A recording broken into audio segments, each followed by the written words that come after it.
boa tarde. Seja muito bem-vindo a esta edição. Você acompanha agora as notícias que são destaque no Brasil e no mundo nesta segunda-feira. E o nível da água está baixando no centro histórico de Porto Alegre, mas os moradores continuam enfrentando os desafios das enchentes que devastaram o Rio Grande do Sul. Pelo menos 157 pessoas morreram e 88 ainda estão desaparecidas. Ninguém espera uma situação dessas aí, né? E a gente dá para ver aqui, olhando o comércio aqui, as manchas nas paredes onde foi a água, né? E, então é algo muito... Eu diria que o pior ainda não aconteceu. Agora as águas baixam, vem a recuperação. Mesmo os moradores que não perderam as casas enfrentaram problemas como falta de luz e água e a escassez de produtos básicos. Eu fiquei uma semana, né, sem luz e sem água. Tinha pego fardinho de água e tal no mercado, mas o mercado não tinha mais nada, as prateleiras ficaram vazias. E muitas prateleiras do Zafari agora estão voltando. Não tinha nada, se queria comprar um ovo, não tinha. Uma garrafinha de água chegaram a me cobrar R$6. Para nós aqui, que uma garrafa de água no Zafari é R$1, R$1,50. Nesta segunda-feira, as aulas começam a ser retomadas na capital, que aos poucos tenta voltar à rotina. Só em Porto Alegre, cerca de 13 mil pessoas ocupam os 149 abrigos montados na cidade de 1.400.000 habitantes. E agora vamos falar de destaque internacional, porque o Irã decretou 5 dias de luto pela morte do presidente Ebrahim Raisi e de outras 7 pessoas em um acidente de helicóptero.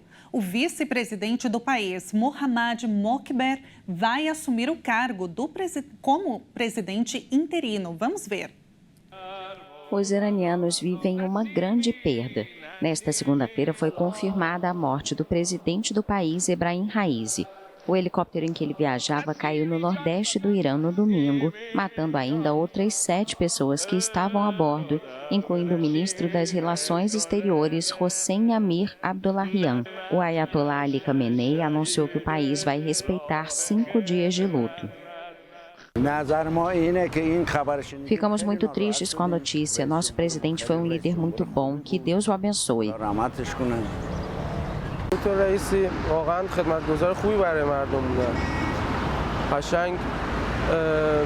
Raisi foi um bom servo para o povo. Ele entendeu nossas dores, os problemas da sociedade e queria resolvê-los. Infelizmente, ele se tornou um mártir enquanto servia ao povo.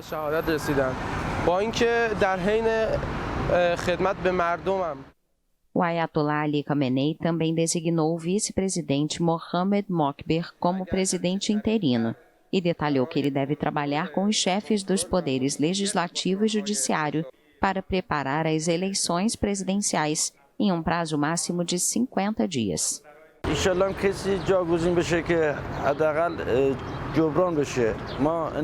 Esperamos que o líder supremo da revolução escolha um sucessor para Raisi que trabalhe pelos interesses do povo e preste atenção às classes desfavorecidas. Esperamos que ele crie um plano para encontrar alguém que corresponda aos padrões de Raisi.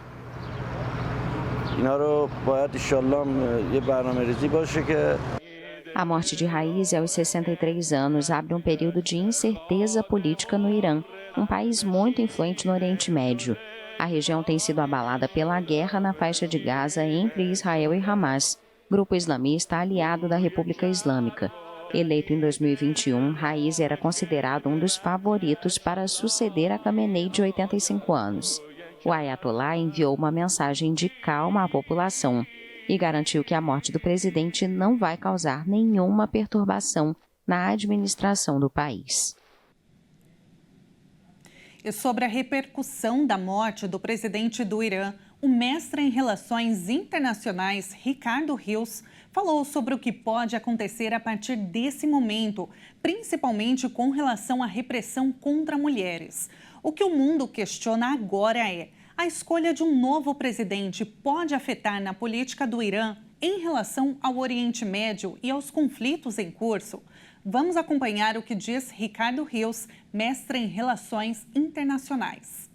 Na prática, a morte do presidente iraniano não significa muita coisa para o Estado do Irã, porque, na verdade, o presidente não é quem manda no país. Quem manda, na verdade, são os ayatolás, no caso, o Ayatollah Ali Khamenei. Ele é o grande responsável por fazer toda a máquina funcionar, né? O Irã é um Estado teocrata, ele segue preceitos religiosos, então o verdadeiro comandante do Irã é o Ayatollah. Na falta do presidente, a figura da presidência também não faz muita falta, porque você tem a Guarda Revolucionária do Irã, você tem os vários organismos do Estado que vão controlando toda essa máquina estatal. Então o presidente é importante, mas não tão importante.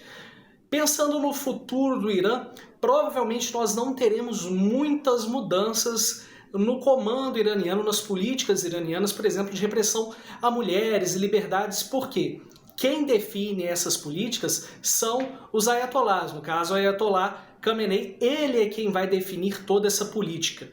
Pode ser que a médio prazo, a curto prazo, nós vejamos muitas confusões internas, muito bate-cabeça dentro do governo iraniano, sim, mas a tendência é que tudo se ajuste a médio prazo, a longo prazo e a coisa continue do jeito que a gente já conhece no Irã.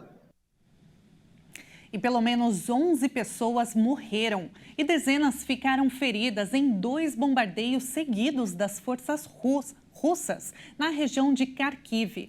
Uma das vítimas é uma mulher que estava grávida de 7 meses. Autoridades reportaram inicialmente 5 mortos nos arredores da segunda maior cidade do país, mas novos ataques dobraram o número de vítimas. A nova ofensiva russa, lançada em 10 de maio nessa região de fronteira, depois de um aumento de ataques aéreos, permitiu a Moscou obter as maiores conquistas territoriais em 1 ano e meio. Uma das vítimas é uma mulher grávida de 7 meses. A Rússia é acusada regularmente de realizar bombardeios duplos, ou seja, bombardear um local pela primeira vez e novamente quando os serviços de emergência já chegaram ao local. Neste domingo, o presidente ucraniano Volodymyr Zelensky acusou a Rússia de usar as armas para aterrorizar cidades e comunidades para matar pessoas comuns. A Ucrânia se prepara para novas ondas de ataque. E a Procuradoria do Tribunal Penal Internacional, com sede em Haia, nos Países Baixos, pede que os juízes da corte determinem uma ordem de prisão contra líderes do Hamas e do primeiro-ministro Benjamin Netanyahu, indicando que existe base para acreditar que eles são responsáveis por crimes de guerra e crimes contra a humanidade. Um painel de juízes vai agora avaliar o pedido do procurador Karim Khan e decidirão se a corte emitirá uma ordem internacional de prisão. Esse é o primeiro caso concreto de uma ação legal contra um aliado do governo americano, desde que a corte foi criada há pouco mais de 20 anos. No início do ano, a Corte Internacional de Justiça já havia ordenado Israel a tomar medidas para evitar um genocídio em Gaza. O ministro das Relações Exteriores, Israel Katz, anunciou que um centro de comando especial será estabelecido após o anúncio do tribunal para responder à ameaça e que vai conversar com aliados pelo mundo para que haja uma resposta ao procurador. Para ele, trata-se de um ataque frontal desenfreado e nenhum poder no mundo impedirá Israel de derrubar o Hamas.